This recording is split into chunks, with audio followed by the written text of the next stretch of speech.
Hey, welcome to this episode of Think Business Live. Looking forward to talking with Chris Mirabile. Chris, it's great to connect with you. NOVOSLabs.com, your company. NOVOS, we're going to talk all about Today Think community on something we don't talk about. I don't think I've ever had a show in almost 1,500 shows that's been dedicated to this, which is kind of great. We're going to talk about how we can control aging. And we're going to talk about how it's 90% lifestyle and it's 10% genetic, which I think many people would probably think it's the opposite, which we talked about briefly, and how we can actually control aging. So CEO and founder of NOVOS is here, Chris Mirabile. Chris, welcome to the show. So let's start there. How do we control aging today?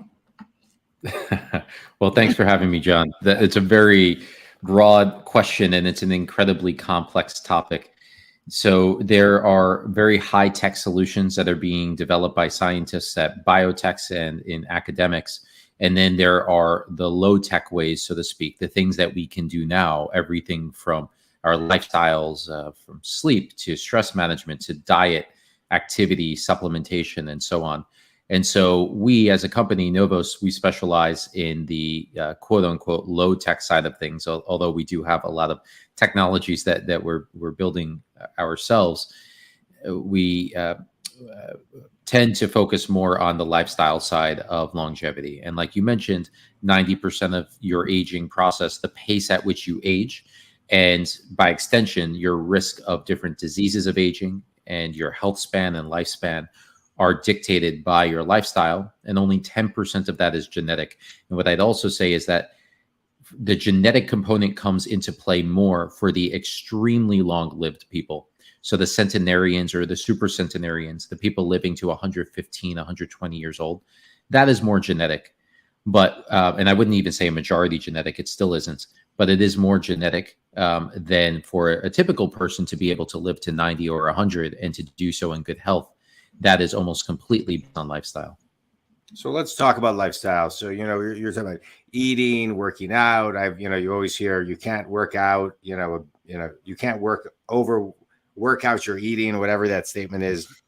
So let's talk about that. So what is the right lifestyle? You go on any social media platform, it says, well, Noom or Weight Watchers, Mediterranean, Pritikin, it's almost hard to figure out what the right one is, when it comes to eating, let's say, when we're talking about that. So, sure. Since most of, I think what you're talking about is our food is food. How do people decide? Good question. Look at the scientific evidence, and the scientific evidence time and time again says that the Mediterranean diet is the healthiest diet for health span and lifespan. There are different diets with different goals. So for example, if you're a bodybuilder and you want to be anabolic, you don't necessarily want to follow the Mediterranean diet. Maybe you want one that's very high in animal proteins, and maybe it's lower on the vegetable side of things and so on. But that's not conducive to a long and healthy lifespan.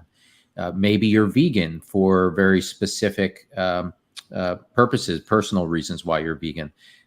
Maybe it's a morality topic. But with that said, it's not necessarily the best for longevity because you miss out on different nutrients that you only find in animal products, and you would have to supplement a very significant amount for that vegan diet to come close to the Mediterranean diet's performance.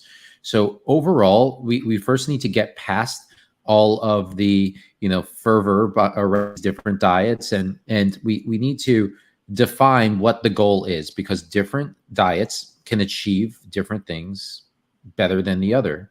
Yeah. For lifespan, Mediterranean is the best. And you mentioned the Pritikin diet. There's actually a study that just came out this month that compares the Mediterranean diet to that diet and multiple other diets, 7 in total, I believe. And it looked at all-cause mortality and cardiovascular disease, death from it, as well as just heart attacks from it without death. And the Mediterranean diet beat out every single diet by a pretty significant margin for every one of those different markers. So And when you look at the longest lived people in the world in the blue zones, the 5 blue zones, they all eat diets that are either Mediterranean or they are very close cousins of Mediterranean, essentially the same foundational elements. You know, I don't I believe everything happens for a reason. There's no coincidences. I go to a holistic doctor and I get gout every once in a while. And I went to him yesterday and he said, "Oh, you're having a gout flare up.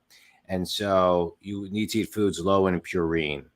And so last night and all morning, I woke up early, like really early. The first thing I did is all I've been doing is researching the Mediterranean diet all day, because it said that it's a great diet if you if you're you know if you get gout easily or foods that you eat. And my body's so sensitive, so I've been researching it. Literally, I spent an hour this morning researching the Mediterranean diet and going to Chat GPT and saying, "Hey, map me out a eating schedule with a grocery list of the Mediterranean diet," because it's clean, it's not too much protein, it's this.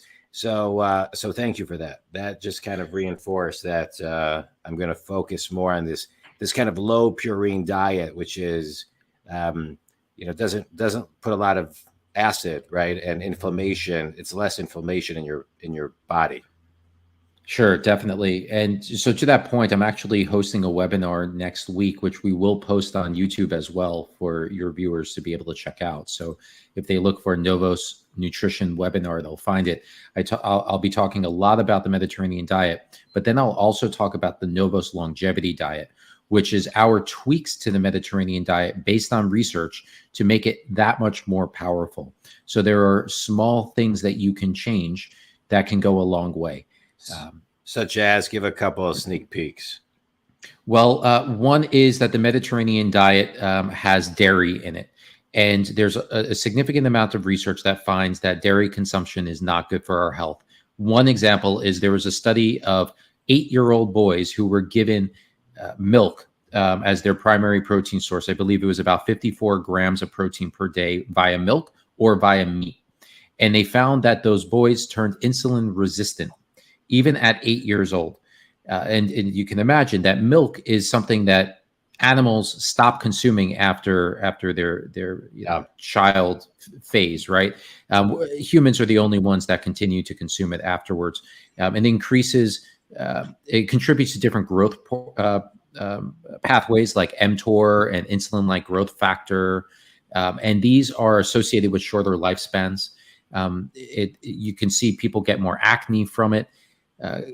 Milk contains a molecule called galactose. It's something that our intestines break down to lactose, and galactose is then absorbed. And galactose is literally used in mouse studies to accelerate aging in the mice because it is an aging accelerant, and we're eating that in the dairy.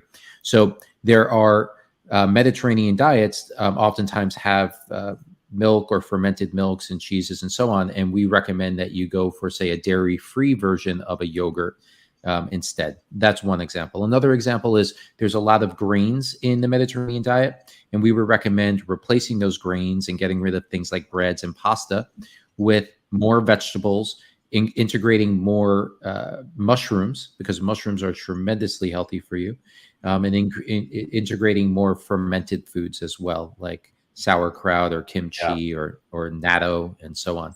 So there's a few tweaks that kind of taking a little bit from different diets that are also found to be very healthy, like the Okinawan diet, for example, based in Japan. It's a blue zone. They have some elements that, say, the Greeks don't have, or the Sardinian Italians don't have. There are different elements that we can mix and match to have an even better diet, as well as research that has been done on longevity to realize that things like milk are not necessarily ideal. Yeah. And I have a quick question. I agree with you. I read a book, and my kids are 17 and 20. So I read it when it had to be at least 15, 16 years ago. It was called Skinny Bastard. It was a series by 2 models. They wrote, I don't know if you read the book. There was Skinny Bitch for women, Skinny Bastard for men. Oh, I've heard of Skinny Bitch. Yes. And it's a product line as well now. Yeah. Yeah, so it was a book and it was all about food and foods that you should stay away from. One of the foods was if you stop eating dairy, your sinus infections will go away. A lot of the things that you're talking about. So we completely stopped eating dairy in my house, minus maybe Greek yogurts, a little bit of cheese here and there, because the kids liked it, but really got rid of 80-90%.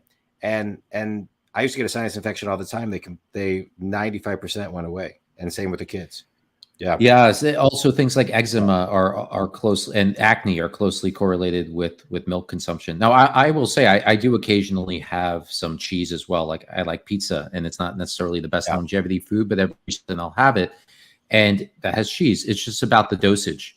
I minimize it, like you're saying, and every so often I'll have some, and I tend to be fine. And for cheese, it's important to note, is like created through the fermentation process, in which most of the lactose disappears, and the galactose, by extension, a lot of that disappears. And so it's not as bad as having just glasses of milk, but it's still not quite as ideal as other types of calorie sources. Yeah. It's interesting when you talk about grains. Do you incorporate like brown rice and couscous and quinoa in that as well? Well, yes.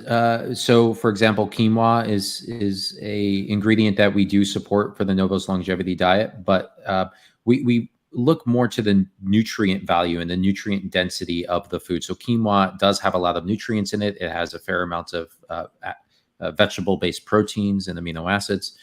So quinoa is one that we do recommend, whereas something like say rice, white rice especially, but even brown rice doesn't have as many nutrients. Black rice or forbidden rice has more nutrients in it than either brown or white rice do. So it's really about trying to find that balance and get as much of the high nutrient density foods in your diet as you can. And even with the quinoa, if you had the choice between quinoa and Brussels sprouts and broccoli and spinach and so on, I would go with those vegetables before I would go with that quinoa. Yeah. And what about people who are listening to this? Because you talked about, bodybuilders earlier and people who are just looking for some type of diet. When you're talking longevity, what type of protein shake because sometimes when you're working out, you're trying to get protein in. And if you're not trying to eat a lot of protein, like the Mediterranean diet, but then protein shakes, some are good. I think, I don't know. I talked to some holistic people. They say, don't ever drink a protein shake. And some are good, some are worse than others. What's good, what's not good?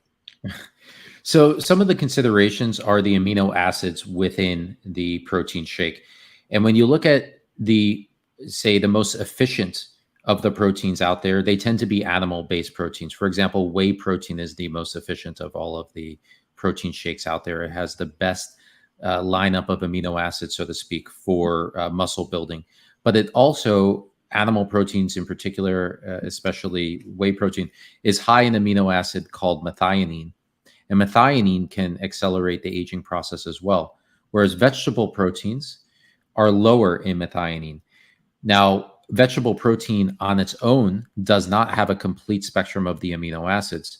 So that's where you need to combine vegetable proteins together with one another. For example, rice protein and bean protein together contains all of the essential amino acids that you need, but either one of them on their own does not. Mm-hmm. So what you want to find is, ideally, if you have longevity in mind, you still want to get all of the amino acids you want, but you want to be lower on amino acids such as methionine.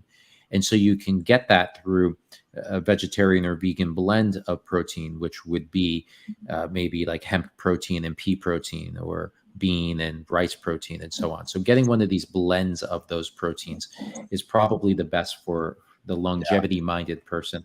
Otherwise, get it in whole foods. Yes, that would be ideal. But if you're working out and you want to have a high dosage of proteins post-workout, then sure, go ahead with a vegetarian blend protein. Yeah.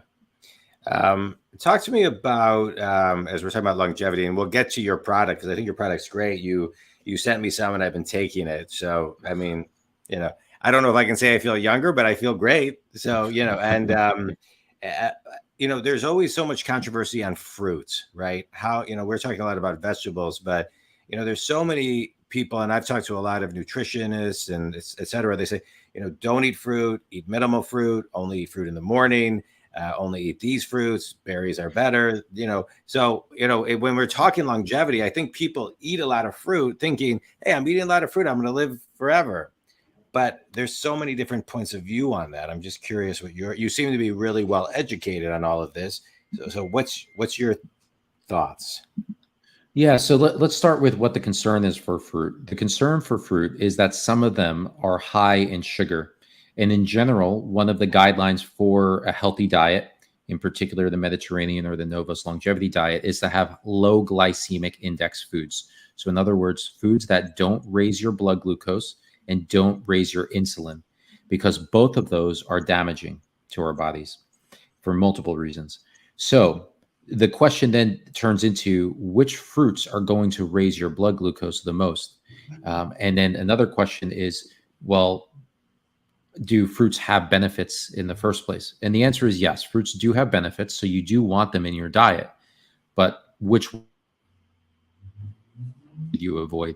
I would say, generally speaking, berries are among the healthiest because they are very dense with phytonutrients or specific plant-based compounds that have been researched to have a wide range of benefits for our health, especially for longevity. Everything from cognitive health and reduction of risk of different cognitive disorders like Alzheimer's and dementia, to stronger microbiome, reduction in oxidation within our bodies and inflammation in our bodies, and so on and so forth. So blueberries, blackberries, raspberries, strawberries, all of the berry family is very good. Lower sugar, very, very dense with nutrients. Citrus is also a healthy fruit family to consume. You get a lot of vitamin C and other forms of polyphenols from them. So oranges, lemons, limes, papaya, and so on. Grapefruits. Grapefruits, yes. Now, with grapefruit, the only thing is you need to be careful if you're taking prescription drugs, because grapefruits have an enzyme in it that can actually slow down the breakdown of that prescription drug and actually intensify the effects of it. It might, for example, you might take 200 milligrams of a drug, and by taking the grapefruit, I'm making up the number here, but it might be as if you took the equivalent of 300 milligrams of that drug, and it lasts longer in your bloodstream. So just be careful if you're on prescription drugs with grapefruit and the timing of it. That's the only thing I would say about grapefruit. And that's the exception. There aren't other fruits like that. And so just track, making sure that you're not having the fruits that are super high in sugar. Don't get the dried fruits. The dried fruits are very, very high in sugar. So like a whole mango is far healthier than a dried mango. And then the point you raised about like maybe having fruits in the morning, the rationale for that would be that we are more insulin sensitive in the morning. So what that means is that when you have sugar in your diet, your body, your pancreas secretes insulin to help to shuttle that sugar to your muscles. And if your muscles fill up, then it goes to your fat. Now, you want that to be very efficient. You don't want to have excess insulin in your body, because that can then cause insulin resistance, which leads to type 2 diabetes. So when it's early in the morning, your body is the most sensitive to insulin. So you need less insulin to shuttle that sugar to your muscles efficiently. Later at night, before bedtime, for example, you're not very insulin sensitive. And so having that same exact food can cause more damaging effects late at night than early in the morning. So as difficult as it might be, for example, if you were craving sweets and wanted like a dessert, you would be better off trying to have that dessert in the morning than having it at nighttime, though that's not always practical for people. Yeah. Good. And then last, and then we'll get into your product, because we're talking about longevity and lifestyle. There's so many debates on protein, how much, if, you're talking about earlier, vegan is not the healthiest option, but then many will say too much protein is also not the option. You go to a Pritikin, they'll say to you, I think it's 3 ounces a couple times a week, so there's so many different, and then Atkins will tell you have, X amount of steaks a day. So, there's so much. So, what's from your studies and from a science standpoint, what should we know about protein? Yeah. So protein, first of all, when you think of the Atkins diet is primarily focusing on weight loss. And so that they're not focused on long-term health outcomes and trying to extend lifespan. Though if you're obese, then weight loss is your number one priority, and maybe that is what's right for you at that time. Though, again, I would recommend the Mediterranean diet, which is kind of a balance. It's not overconsumption of protein. It's on the lower end of the middle scale of protein intake, and it's not super low in protein. The reason is that, as I mentioned before, certain amino acids like methionine can stimulate different growth pathways like mTOR. And mTOR, although good for growth, our bodies are in this constant state of growth because we're never feasting and fasting. We're always feasting in modern society, and we're always growing. Yeah. And that can actually lead to accelerated aging. It could lead to a higher incidence of cancer and a lot of other things going wrong. So that's where things like fasting come in, and intermittent fasting is because in those periods, you're in a period where you're not in growth mode, you're actually in maintenance mode, and you're cleaning up a lot of the cellular messes that have accumulated over time.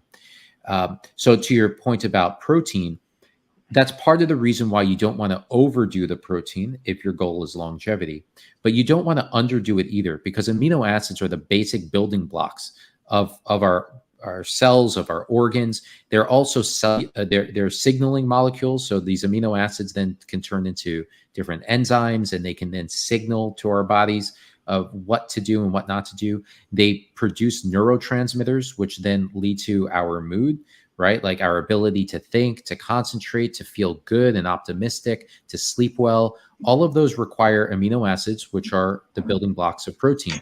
So you need adequate protein as well. So the guideline we give is that just do a simple equation based on your body weight, 0.6 grams of protein per pound, up to 0.72 grams of protein per pound if you're weightlifting, or if you're above 50 or 60 years old. The reason is that when you get older, sarcopenia sets in. That's basically the loss of muscle mass. It's one of the results of aging. And so having more protein along with some physical activity will help to maintain that muscle mass for longer. So you want a little bit more. And of course, if you're exercising, you want a little bit more because you're breaking down your muscles during exercise and you need to repair them. So you want a little bit more there too. Yeah. And studies have found that 0.72 grams is adequate for muscle building, and you don't need to go beyond that. If you go beyond it, the benefits to muscle growth are minimal. But then, of course, there's the risks of longevity issues if you go beyond that. So yeah. I think that that's a fair range. What is it, your weight times 0.6, and that gives you yes. the number of grams. Yes. So now, if you're, I'll just say, John, if you're massively overweight, you need to rethink all of that, right? Like, you want to have less caloric intake and so on. If you're 300 pounds, you don't want the equation to be 0.6 for you. But if you're moderately, No. Yeah, I understand. But if you're also eating, 3 eggs and some Greek yogurt, that's part of protein. Yeah, 3 eggs and Greek yogurt, that is protein. But that would be a relatively healthy meal. Ideally, maybe it's a non-dairy yogurt and those 3 eggs. So in that case, you're getting the protein from the eggs, you're getting the choline and other nutrients from eggs, from the yolks, which most people are deficient in choline, and it can lead to things like fatty liver. And then you're getting the fermented food from the non-dairy yogurt. And that would actually be a very healthy breakfast, for example. Yeah. Okay. Is Greek yogurt non-dairy? No. So Greek yogurt is typically dairy based. Now, there might be some non-dairy versions of Greek yogurt, because Greek yogurt is just the process, and it tends to be a thicker yogurt. Yeah. So there might be like coconut milk Greek yogurts that exist out there. I just don't know off the top of my head. Yeah. You talk about fasting. I want to talk about fasting. I've watched some of the 60 Minutes on the Blue Zones and some of the people who are living in their 80s and 90s and beyond. They talk about fasting 1 day a week. And so you mentioned fasting a little bit and intermittent fasting. So what is, the NOVOS way of looking at fasting? Is it intermittent fasting? Is it fasting, on some type of cadence? So first and foremost is to try to integrate the intermittent fasting. This is the easiest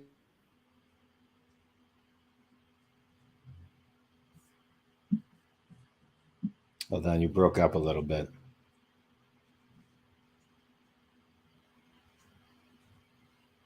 All right, well, we're waiting for Chris to come back. This is so interesting. Oh, there back. we go. All right, now you're back. All right, good. All right, Yes. So we were talking fasting. You were saying, okay, yeah.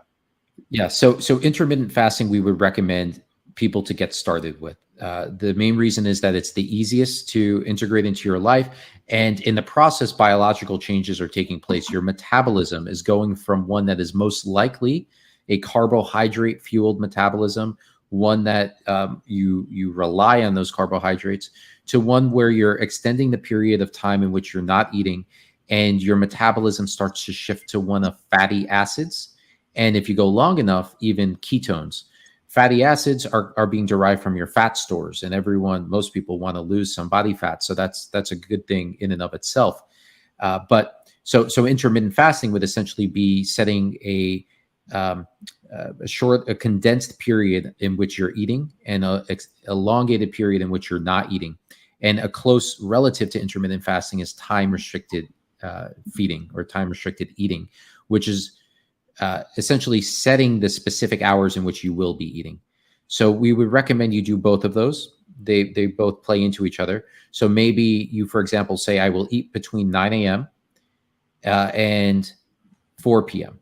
So that would be 7 hours of eating, and the remainder of the day you fast. And if you were to do that, you will probably experience improved sleep. You'll feel better. You'll lose some weight. And overall, it's healthier for you. Now, a lot of people, they fast for breakfast and they start in the late afternoon. And research shows that you tend to be better off fasting earlier in the day rather than later in the day. But it's still probably better to skip breakfast than to not have a time-restricted eating window in the first place. Now, to the topic of extended, prolonged fasts of 24 hours or longer, that's something that is dependent on the individual and their health. And this is something that you might want to speak to your medical doctor about first. Make sure that you have adequate body fat. If you're like super, super thin, low body fat, and you're already doing intermittent fasting, you're probably going too far with then doing a 48-hour or 72-hour fast, because it's a stressor on the body. And you're already stressing the body by doing the intermittent fasting. You're probably exercising too. And so there is such thing as taking it too far. And so first, make sure that you're in a good place for it. And if you are, then yes, a 24-hour up to maybe a 72-hour fast can be healthy. Okay. It's been fascinating. This is great. This is really great. So now I want to talk about how you got to, the product. I just want to remind everybody is novoslabs.com. And it is, why don't you tell everybody a little bit about what your products do? And then I want to go back to understand kind of how you got to this career, how you, and Sure. What drove you to do this. But let's kind of talk about Novos. Your tagline is great, younger for longer. So talk a little bit about what your products do and who your ideal clients are for those products. Sure. So Novos as a company, we're a public benefit corporation. And so as part of that mission, we want to improve people's health span and lifespan, regardless of whether they purchase our products or not. And so as part of that mission, we have 3 legs to the company. One leg is formulations. And this is something that we work together with our team of longevity scientists at Harvard, MIT, and the Salk Institute. We have 6 officially on our scientific advisory board, but we work with more than 24 scientists and medical doctors to create our products, our patent pending products. So that's our formulations. The second leg is testing. We offer some free tests that you can use from home. It leverages AI. We also offer some surveys that can give you an idea of how healthy or unhealthy your lifestyle is. But then we also offer state-of-the-art biological age tests created by researchers at Columbia and Duke University, where it measures your pace of biological aging and your biological age, as opposed to your chronological age. Chronological age is obvious. Everyone knows how many years you've been alive, but biological age is how effectively old your cells and your organs are. And so that essentially tells you what your risk of disease, morbidity, and mortality are. And that is something that is malleable. You can control it. You can impact it through lifestyle. So it's good to set that standard to understand where you stand, and then to then integrate all of the advice we give, which is the third leg of the stool. That's knowledge. We have more than 125, 130 articles at this point written by PhDs and MDs who are specialists in longevity, all scientifically referenced, that give guidance and advice on all topics longevity. So those are the three aspects of NOVOS. The formulations themselves, the one we're most proud of is called NOVOS Core. This is a box of it, and it's a powdered drink mix. The reason it's a drink mix is because we have so many ingredients in here. It would take more than a dozen pills otherwise.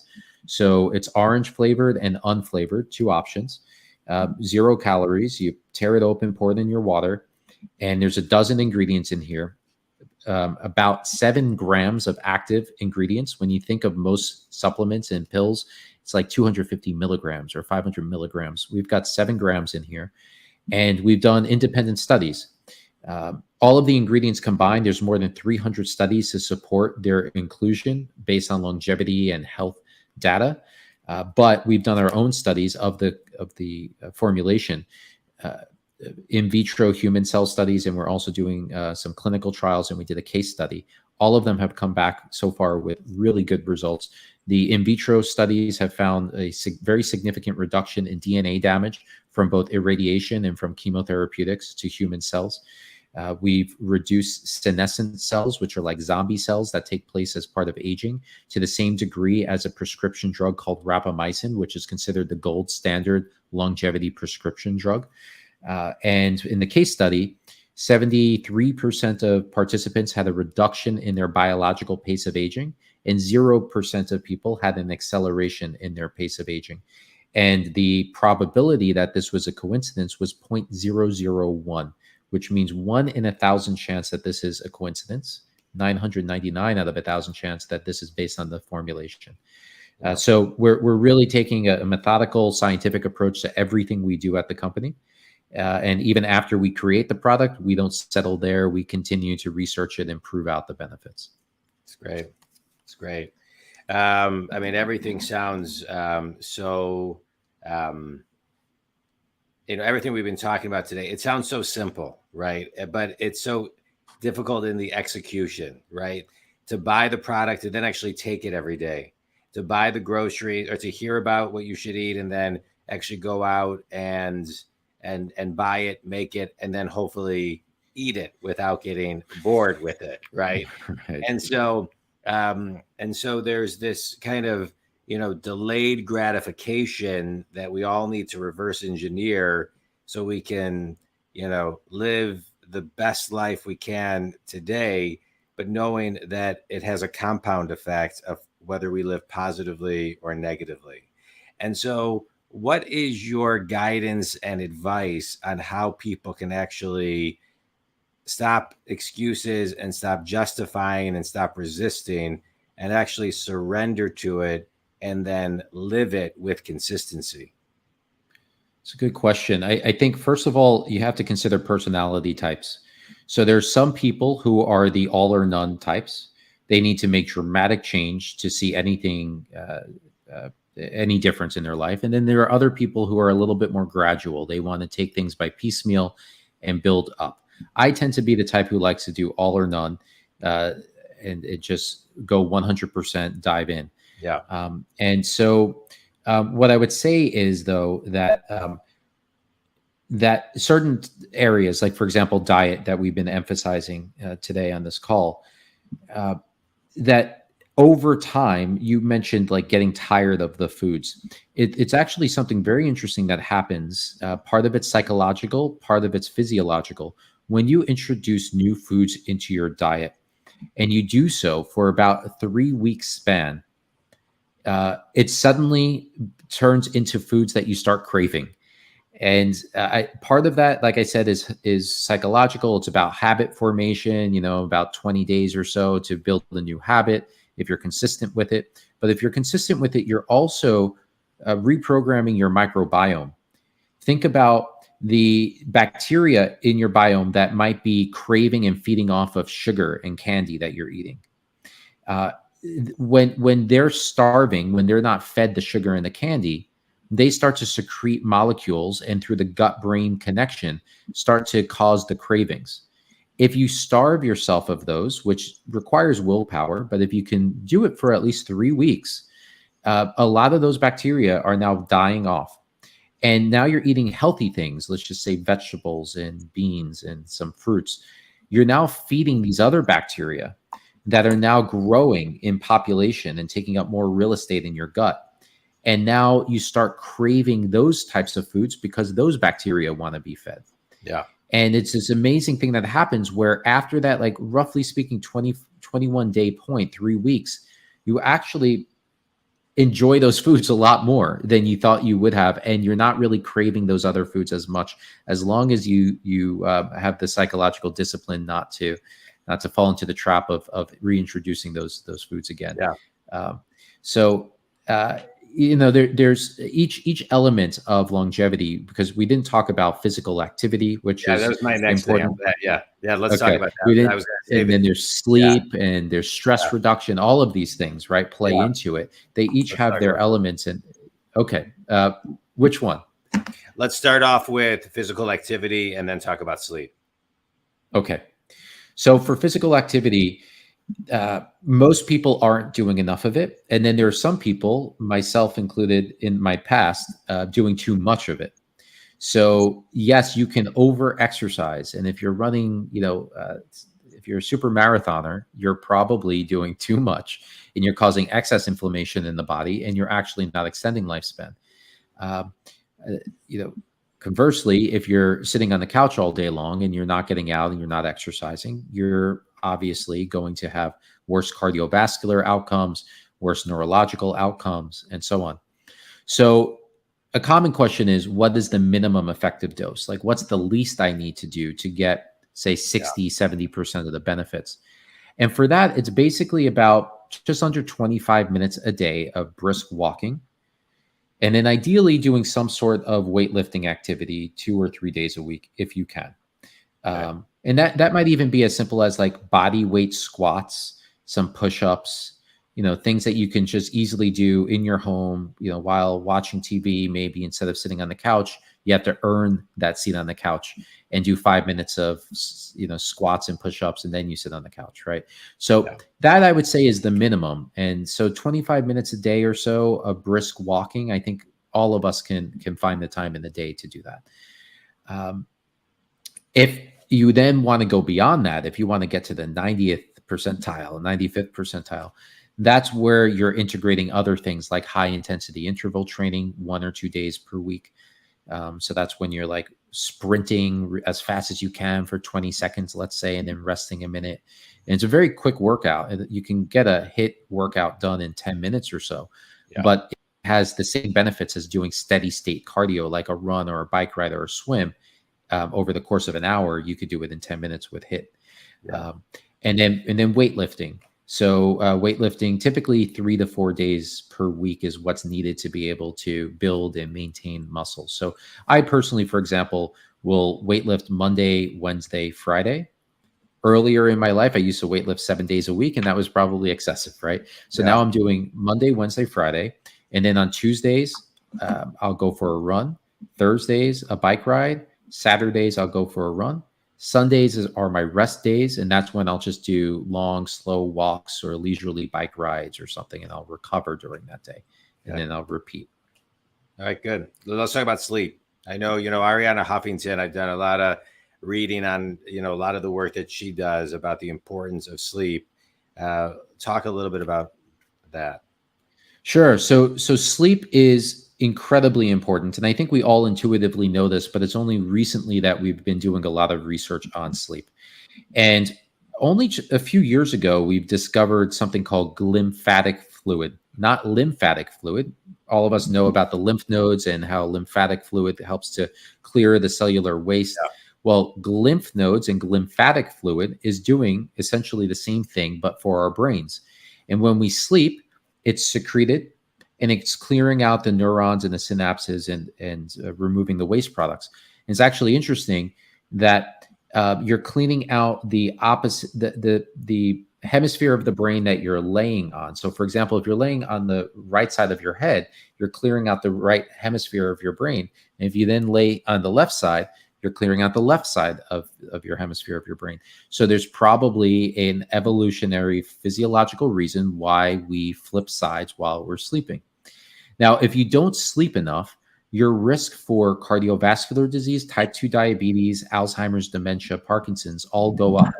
And this is just the beginning of the research. We will probably find that other diseases are also coming as a consequence of inadequate sleep. Yeah. So sleep is very important.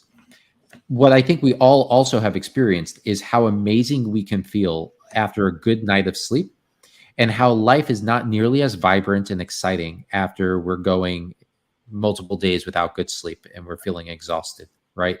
Yeah. So I treat sleep as one of the highest priorities in my life, because I find I am more effective and efficient with my work, and I'll be that much more successful as a result of it. I'm that much more caring and loving and that much more nice to be around to my loved ones when I have a good night of sleep. And the opposite is true if I haven't been sleeping well. So there's so many reasons and benefits to having a good night of sleep, both in terms of health and success and relationships and so on. And relationships relate to longevity too. Relationships have been found to be a significant driver of lifespan and a reduction of risk of all-cause mortality if you have a strong social circle, a support network, and the magic number is 3 close friends that are, positive relationships. If you have 3 positive relationships, close friends, that goes a very long way for lifespan. It's great. This is also fascinating. I love this and everything about all these topics. I love it. But I want to go back and talk about, Chris, how did, what were some of the mentors or the things that happened in your life that got you on this road to just learning about the art and the science of health and longevity? Well, the very first instance in which I became interested in health was when I was 12 years old. I saw an issue of Men's Health magazine and I was inspired by it. And I was at that age where I was becoming attractive to girls and wanted to be attractive to them. And so I saw the guys in that magazine as being, the epitome of that. And I wanted to start exercising and getting in good shape. And fast forward only 4 years after that, I was in New York City on a school trip when I suddenly had a seizure, and it was the result of a brain tumor.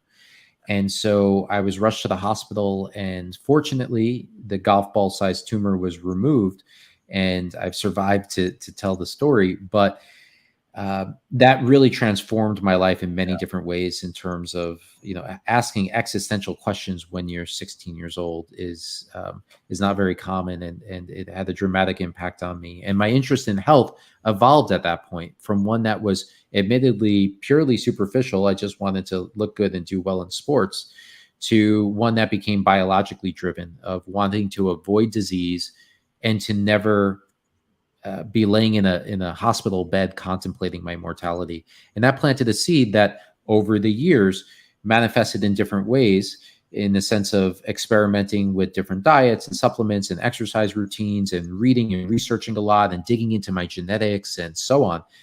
But ultimately blossomed into starting NOVOS back in 2018. So it was about 5 years ago now that I began the process of networking with the scientists and bringing them onto the advisory board. And it's only been 2 years since we launched our product. It was a long period of research and development and laying the foundation. Yeah. Well, I'm sorry you had to go through that, but I always love talking to people who had some type of turning point that led them down a path. And then, and now you're helping so many people. Like you said earlier, you have this product, whether you're making money from someone or not, you're at least educating somebody, and with your blogs and webinars and things of that nature. We have a mutual friend on LinkedIn. I asked you right before we went on, Johnny Immerman. I know Johnny Immerman because He's part of Immerman Angels, and I had testicular cancer 20 years ago. And, same thing. It's like when you get to those points in your life, you make different decisions faster to make sure that you're on the road to fulfillment, and you look at health a totally different way at that point. And one of the things that I always got from that is you have to be your own doctor. You have to be your own doctor in life. And so when I talk to people like you, I always am extracting kind of like, okay, what responsibility do I have now that I have this information? Now that I have it, what am I going to do with it? And now it's my responsibility.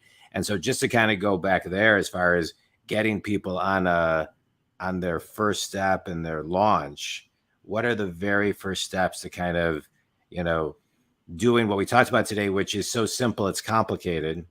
And so how do you get people started? Yeah, it's a great question. So, one thing is that on our website, we have a longevity quiz that asks a whole bunch of questions about your longevity lifestyle, and it will give you a score at the end of it. We're also in the process of building this out even further, where we will highlight the red zones, the yellow and the green. So the green is what you're doing great, and the red is what you need the most improvement on, and yellow is something that you can prioritize after you get through all of the red. And we'll give recommendations for each of these. And so I would recommend that someone consider doing something like this. It's essentially an assessment of your lifestyle, and it's ranked in terms of importance as well. And so figuring out what is the most important, and maybe also what you think you're most capable of succeeding with. You need to consider both because success breeds more success, right? So find something that you think you can handle that is also important for you to handle, and try to succeed at that first. And once you do that, you'll start to build some momentum. And with that momentum, you can then start checking off other boxes. It's a process. It's a journey. It's not something that you're going to figure out overnight and fix overnight. We literally call it a longevity journey because it's a lifetime journey of learning, education, and improving. And we're doing it ourselves every day. We're coming across different scientific papers that shape our thinking about longevity. And this process is going to continue for as long as we're around. So I would say that's the first thing to do. Another thing, of course, I just want to say one thing real quickly. Yeah. Is the beginning part of longevity is long, right? I never really thought about it, but it's, so it's a long term, it's a long road commitment. It's not, shortevity, I guess. It's longevity. Right. Yeah. And what's important for people to realize is that when you focus on longevity, what you're essentially doing is you're focusing on these hallmarks of aging, the biological causes of aging, for which there are 12. And when you do so, you're not only improving your long-term health outlook, you're improving your short-term health as well, right? So these biological causes of aging will also, in the short term, lead to poor health. Things like poor concentration, low energy levels, increase in facial aging and the rate at which your face ages. All of these things are happening right here, right now. And by addressing the underlying causes of aging, you're actually making yourself healthier today. Yeah. And that's what's oftentimes lost when hearing longevity. People are like, well, I'll deal with that in 20, 30 years. Well, what if I told you that by dealing with it today, you're actually going to improve your today and your tomorrow and the years ahead? Yeah. That's important to realize. It's great. Talk about your ideal client and, where they can buy your products and which products they should start with. So anyone starting from late 20s, I mean, we start aging pretty much at puberty. And but in terms of like where it starts to pick up and that exponential curve begins, it's the late 20s, and your risk of death is relatively low there. But every 7 years, your risk of death doubles. And so we tend to find some customers beginning in their late 20s, and I think that that's a good time, but definitely by early to mid 30s, and then all the way up until your very last day, right? So the earlier you start, the bigger impact you can make. But even if you start late, you're going to feel the benefits that much more dramatically because your health is not quite what it was when you were younger. So you're going to see the difference even sooner. Yeah. So as long as somebody is motivated, they care about their health, they love life, and they want to be here for as long as they can for themselves and for their loved ones, then they are an ideal client of ours. And they can find out more at novoslabs.com. They go to novoslabs.com/blog. They can learn everything I was sharing before. You can also check out the evidence page where it shows all of the scientific evidence for our formulations. You can check out the approach page, which talks about how we created the formulation. And then I have a personal blog called slowmyage.com, which talks about my biological age results, my physiological health results, and all of which are that of someone in their mid-20s. And I'm almost 40 years old. And the laboratory that has run the tests has said that I have among the best results that they have ever seen. And I only say that as a point to say that I basically follow what you see on that NOVOS website, and I expect others will be able to achieve similar or even better results than I have if they follow those guidelines that we share. It's great. This has been great, Chris. Quick speed round. Book that's had the biggest impact on you. There was a period in which I had a failed venture. I was depressed, and I had to change my perspective a lot on life. And there's a book given to me by someone named Jiddu Krishnamurti, who is a spiritualist that basically got me to question everything in my life, and in a good way. Like, why do I feel the way I do? Why do I see the world the way I do? And it was like peeling back an onion, and it really got me closer to the core of who I actually am, closer to my truth, so to speak. And what was the book? It was actually a few books, and he didn't author them. They were actually just his speeches that were written out. But if you're familiar with the book, what is it? About living in the present moment. Power of Now. The Power of Now. Yeah. That book was actually largely based on Jiddu Krishnamurti's work. So he's credited in that book as being one of two people that was the most influential on that book being created. Wow. Which is also another great book, The Power of Now. Yeah, it's great. I would love it. All right. And best piece of wisdom you've ever received? Oh, my God. I would say create the life that you want to live, right? Like, don't have a victim mindset, or don't have a mindset of things are going to be given to you, like an entitled mindset. Have one of whatever you want for yourself in your life. Work as hard as you can to actually bring it to be. Great. It's great. This was great. I really appreciate you, Chris. I know we were going to do like a 20-minute interview, but this was great. I loved all the content. I think community. I'm a business coach. I work with solopreneurs to Fortune companies and everything in between. I'm on a mission to help 1 billion people over my lifetime get unstuck. And those are my clients, people who are successful but stuck, and I get them unstuck. And I have hundreds of clients all over the globe. And I love this podcast because I get to bring guests on that can help you get unstuck.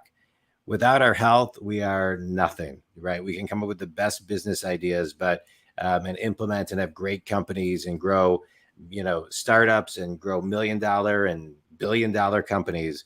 But without our health, we really don't have anything.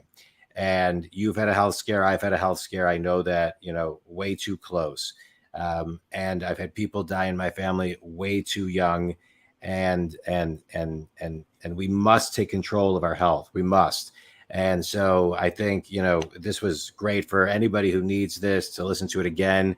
I never re-listened to my podcast. I've done like 1,500. I don't think I've ever re-listened to a full one before, but I am this one. This was great, filled with such great content. I appreciate your insights, Chris. I think community, control what you can control. We can control a lot of what Chris talked about today.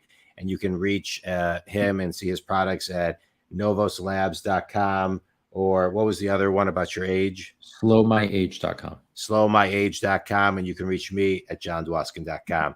Appreciate everybody coming in. Chris, any last thoughts?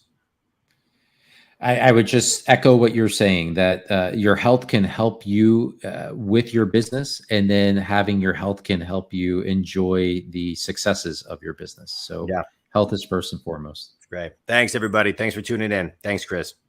Thank you, John.